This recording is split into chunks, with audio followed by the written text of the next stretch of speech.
third is flask, fourth is wind. That string is made, and the stick is made from the bamboo, and the shell is made from part of our দেখতে পাচ্ছেন এই মুহূর্তে দাঁড়িয়ে আছি বদ্রীনাথে। ওই পার থেকে আমরা এলাম, আর এই হচ্ছে কি অলকানন্দা কুল বেগে বয়ে চলেছে, আর নিচেই হচ্ছে কি তপ্তকুণ্ড। আপনারা যদি জুম করে দেখতে পাবেন এখানে সবাই চান করছে। এই যে তপ্তকুণ্ডটা রয়েছে এখানটা, এই যে দেখুন এই যে তপ্তকুণ্ডটা এখানে দেখাতে পাচ্ছি আপনাদেরকে। এই তপ্তকুণ্ডটা রয়েছে এখানে, এখানে সবাই জল নিয়ে মোটামুটি চান করছে। আপনারা এখানে চান করতে পারেন, কোনো অসুবিধাই নেই। কুল বেগে অলকানন্দা বয়ে চলেছে এদিক থেকে এদিকে দেখতে পাচ্ছেন। এই জলটা কিন্তু আস্তে আস্তে গিয়ে একদম কিন্তু সেই চলে যাবে গিয়ে একদম যেখানে গিয়ে আমাদের সেই গঙ্গার সাথে মিশে ভাগীরথীর সাথে সেখানে। আর এদিকটা যদি ঘোরাই দেখতে পাচ্ছি মেঘমুক্ত একটা আকাশ, খুব সুন্দর পেঁয়া তুলোর মতো মেঘ ঘুরে বেড়াচ্ছে। আর এই হচ্ছে গিয়ে বদ্রীনাথ, বদ্রী বিশাল, বদ্রীনারায়ণ যেই নামে ডাকুন। বদ্রীনাথ এত ফাঁকা রয়েছে, মানে এমন সময় এসছি পুরোটাই ফাঁকা। দেখতে পাচ্ছেন লোকের মানে ভিড় নেই বললেই চলে। অন্য সময় কাতারে ভিড় থাকে, ওই দিকে লাইন পড়ে যায়। আপনারা যদি দেখাই দেখুন, এখন বদ্রীনাথে লাইন দেওয়ার জন্য এই দিকটা তৈরি হয়েছে। এই দেখুন এইখানটা থেকে লাইনটা পড়ে, ঠিক আছে। এই যে শেডটা দেখতে পাচ্ছেন, এই শেড যত দূর অবধি চলে গেছে আপনার চোখ যায়। আমার মোবাইল ছাড়িয়ে এই দেখুন আপনাকে জুম করে দেখাচ্ছি এই শেড কোথায় চলে গেছে।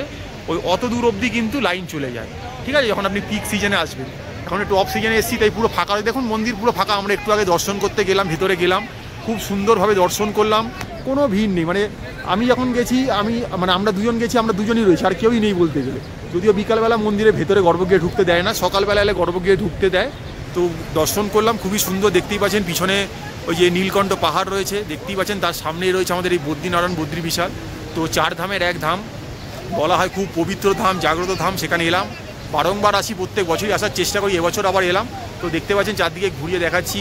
ওই যে দেখতে পাচ্ছেন ওদিকে ম্যাডাম রয়েছে, কাউকে ফোন করে দেখাচ্ছে ভিডিও। মোটামুটি এখানে এলে আমরা সেটা সবাই করে থাকি। মোটামুটি এতটা ফাঁকা তো পাওয়া যায় না, তাই আমরা এই ভিডিওটা সবাইকে করে দেখানোর চেষ্টা করছি। তো এই মুহূর্তে দাঁড়িয়ে রয়েছি গিয়ে আমরা বদ্রীনারায়ণে। যে আপনারা দেখলেন সকালবেলা আমরা গোবিন্দঘাট থেকে এলাম, প্রথমে কিছুই পাচ্ছিলাম না, তারপরে এলাম, কোথায় রয়েছি কী করছি সবই দেখাচ্ছি। তো এই হচ্ছে গিয়ে আমাদের বদ্রীনারায়ণ, একদম ছোট 4 ধামের এক ধাম, আর বিষ্ণুর 4 ধামের এক ধাম। এই মুহূর্তে রয়েছি বদ্রীনারায়ণে, দেখতেই পাচ্ছেন অল্প বিস্তর লোক রয়েছে। এই জায়গাটা পুরোটাই ফাঁকা, একটু পরে আলোগুলো জ্বলে উঠবে, তখন আরও সুন্দর দেখতে লাগবে। চেষ্টা করবো দেখানোর। ওই পারে সব দোকানপাটগুলো রয়েছে, এই পারে যে দোকানপাটগুলো ছিল সেগুলো তুলে দেওয়া হয়েছে। আর পুরোটাই কিন্তু করিডোরে কাজ চলছে। দেখুন এখানটা যদি দেখাই আপনাদেরকে, বোল্ডার দিয়ে কিন্তু খুব সুন্দর করে বাঁধানো হচ্ছে। কারণ আপনারা সবসময় শুনবেন বদ্রীনাথ, যোশীমঠ এসব জায়গায় ধস নামে। তো সরকার চেষ্টা করছে জায়গাগুলোকে আরও পাকাপোক্ত করার, যাতে মানুষ সারা বছর যাতে কোনোভাবে আসতে পারে, একটা কিছু করার। তো এই হচ্ছে কি তার ব্যবস্থাপনা। যে দেখতে পাচ্ছি আবারও দেখাচ্ছি আপনাদেরকে বদ্রীনাথ, বদ্রীনারায়ণ, বদ্রী বিশাল, যে নামে ডাকুন না কেন এখানে রয়েছি। পবিত্র ধাম, এসে নিজেকে ধন্য মনে করছি, পূর্ণ মনে করছি, চলে এসেছি। আপনারা বদ্রীনারায়ণের ইতিহাস সবাই জানেন, আলাদা করে বলে দেওয়ার কিছু নেই। তো সব দেখানোর চেষ্টা করছি, ভিতরে ঢুকতে পারছি, পুজো দিতে পারছি, কোনো ব্যাপার না। তো আসুন আগামী দিন আপনারা যারা এসছেন তারা আবারও আসুন, যারা আসেননি তারা ভিডিওর মাধ্যমে দেখে নিন, যেদিন কোনো কারণে আসতে পারছেন না। তো এই হচ্ছে কি আমাদের বদ্রীনারায়ণের ভিডিও আপনার সামনে তুলে ধরার আমরা চেষ্টা করছি, দেখতে থাকুন। বদ্রীনাথের রাস্তা দিয়ে বেরিয়ে ভাবলাম একটু হাঁটাচলা করি। অনেকক্ষণ তো মন্দিরে বসলাম, তো একটা দোকান দেখলাম মারোয়ারি মিষ্টান্ন ভাণ্ডার। এখানে সামনে দেখুন এই সিঙ্গাড়া ভাজছে, এদিকে কিছু সন পাপড়ি, রসগোল্লা, এসব ফালুচাই রয়েছে। ওখান থেকে আমরা একটা খাস্তা কচুরি নিলাম, একটা সিঙ্গাড়া নিলাম। তো এবার খেয়ে দেখার পালা, ম্যাডাম বলবে খেয়ে কেরাম কি খেতে।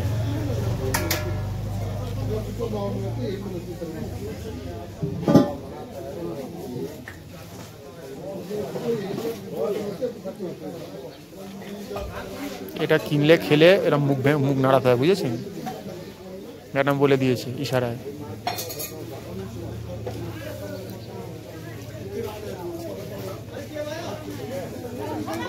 আলুকে একটুখানি ধনে, জিরে, লঙ্কা, এসব যে শুকনো খাড়া মশলা গুঁড়ো হয়, সেই খাড়া মশলা গুঁড়ো আর নুন দিয়ে মেখে দিয়েছে।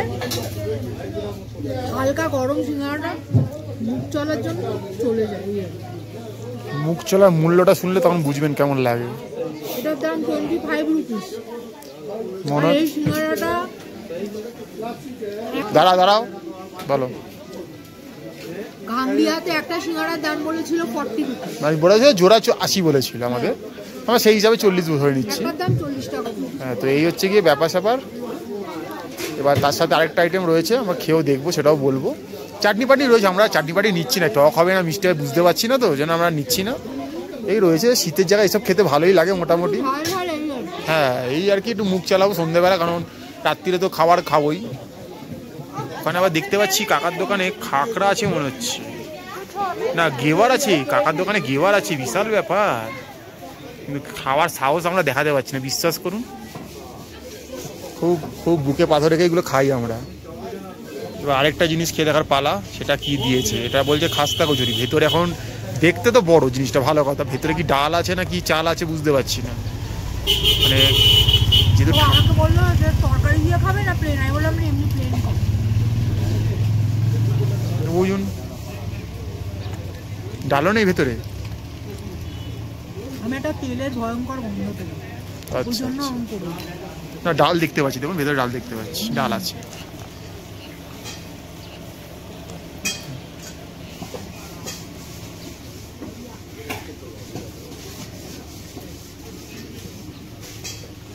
মোটামুটি খেতে মানে ভয়ঙ্কর গন্ধ ছাড়ছে, মানে বুঝতে পারছি যে 50টা জলে গেল, জলে গেল। আর বড় কথা, রাত্রিরে খাবারটা আরাম খেতে পারবো কিনা জানি না। এটা কালকে সকাল অবধি আমাকে জানান দেবে আমি পেটে আছি, এই হচ্ছে ব্যাপার। আর এখন যদি এক গ্লাস ঠান্ডা জল খেয়ে নিই আর কথাই নেই। এইগুলো খেতেই পারে নেশা। আর ওই যে ঠান্ডা জায়গা বলে যে ঠান্ডা হয়ে যাবে খাবার, এটা বলে দিয়েছে ব্যাস। দেখতে পাচ্ছেন ব্রহ্মকমল রেস্টুরেন্ট, পিওর ভেজ লেখা রয়েছে। এখানে ব্রেকফাস্ট, লাঞ্চ, ডিনার পাওয়া যায়। আগেও খেয়েছি, এখনও খাই। তো এবার একটু মেনু কার্ডটা আপনার দেখাই কী কী রয়েছে। এখানে দেখুন, এখানে ইন্ডিয়ান ডিশগুলো রয়েছে, বিভিন্ন দামের রয়েছে, আপনারা একটু পজ করে দেখে নেবেন। এখানে কিছু তন্দুরি তাওয়া রুটি ফুটি বা নান, পরোটা, গোবি পরোটা, আলু পরোটা সবগুলো রয়েছে। এখানে কিছু ডালের সেগমেন্ট রয়েছে, এখানে কিছু পাঁপড়, স্যালাড, মিষ্টির সেগমেন্ট রয়েছে। এখানে কিছু থালি রয়েছে, ঠিক আছে, এই দেখুন বিভিন্ন রকমের থালি রয়েছে, গুজরাটি থালি, মারোয়াড়ি থালি, প্লেন থালি, স্পেশাল ব্রহ্মকমল থালি সব রয়েছে। এখানে কিছু সাউথ ইন্ডিয়ান ডিশ, এই ধোসা আপনারা যেগুলো ভালোবাসেন, উত্তাপাম, সেগুলো রয়েছে। এখানে কিছু রাইসের সেগমেন্ট রয়েছে। তো এই মোটামুটি খাবার দাবার বোধ হয়। ও এদিকে কিছু চাইনিজও রয়েছে, দেখুন বাবা, ভেজের মধ্যে চাইনিজও রয়েছে, কিছু চাইনিজ ডিশও রয়েছে, স্যুপও রয়েছে এখানে কিছু। আর এদিকে কিছু হট ওই চা কফি এসব রয়েছে মোটামুটি। আর এখানে কিছু স্ন্যাক্স আইটেম রয়েছে, ঠিক আছে, ছোলে বাটুরে এইসব টাইপের কিছু আইটেম রয়েছে। তো মোটামুটি এই ছিল মেনু কার্ড, দেখিয়ে দিলাম। এবার আমি মেনু কার্ড হ্যান্ড ওভার করে দেবো আমাদের ফুড ডিপার্টমেন্টের হাতে। ফুড ডিপার্টমেন্ট ঠিক করবে কী মেনু হবে। তো খুব ছানবিন চলছে, কি খাওয়া যায়। কিছু পাওয়া গেছে কি? আবার কি খাবো, এটা নিরামিষ দোকান এটা। বিষ্ণুর ধাম যেহেতু,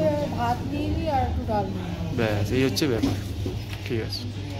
তো এই চলে এসছে গরম গরম ভাত, বালতি করে ডাল, আচার, নুন দিয়ে দিয়েছে, একটু জল তো এখানে রাখাই রয়েছে মোটামুটি। এই হচ্ছে গিয়ে খাবার দাবার। তো এবারে খেয়ে বলবো। আবার কি নিলে পাতে? এটা কি ওখান থেকে দিল? এখান থেকে দিল বাটার? আচ্ছা আচ্ছা, আমরা বাড়ি থেকে নিয়ে এসেছিলাম। আচ্ছা আচ্ছা, ও ট্রেনে যেগুলো এনেছিলেন ছিল ওগুলো। আচ্ছা আচ্ছা আচ্ছা। চালটা কেমন গো? মানে ফাইন কোয়ালিটি নাকি? না আমরা যে কথায় কথায় দেরাদুন রাইস বলি, সেটা কি দেরাদুনেরই চাল হয়? বলতে পারবো না দেরাদুনের চাল এটা কিনা, তবে চালটা ভালোই, সরু সরু চাল, লম্বা লম্বা, খারাপ না, সেই লাগছে। অনেকদিন পর বাটার দিয়ে খাচ্ছি, ভালো লাগে, হোমলি ফিলিং, ভালো। মোটামুটি ধরেন 5-6 দিন ঘর ছাড়া আমরা তো ঘরের খাবার খাচ্ছি। সেদিন তো গুরুদুয়ারায় খুব খাচ্ছিলাম, এবার একটু ঘরের খাবার খাচ্ছি মনে হচ্ছে। খাও খাও, আরামসে খাও। ভাবতে পারছেন বালতি করে দিয়েছে, যে কত খাবি খা। অরড় ডাল এনি কোনো সন্দেহ নেই আশা করছি, বাট ডাল ফ্রাই তো একটু বেশ মশলাদারই হবে আই থিঙ্ক, লঙ্কা টঙ্কা দিয়ে, মানে গাড়োয়ালি স্টাইলে হবে আর কি ব্যাপারটা। গরম নাকি একদম? হ্যাঁ একদম ধোয়া ওঠা গরম।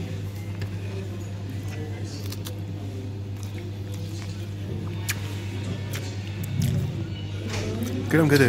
বেশ ঘন থকথকে, মানে ঘন ঘন নাকি না পাতলা? খুব ঘন নয়, একবারে পাতলা ট্যালট্যালেও না, ঠিকঠাক। মানে ভাত দিয়ে খাওয়ার জন্য আবার বেশি ঘন তো ভালো লাগে না, চলে যায় ঠিকঠাক। হ্যাঁ যেভাবে হয় ভালোই লাগে।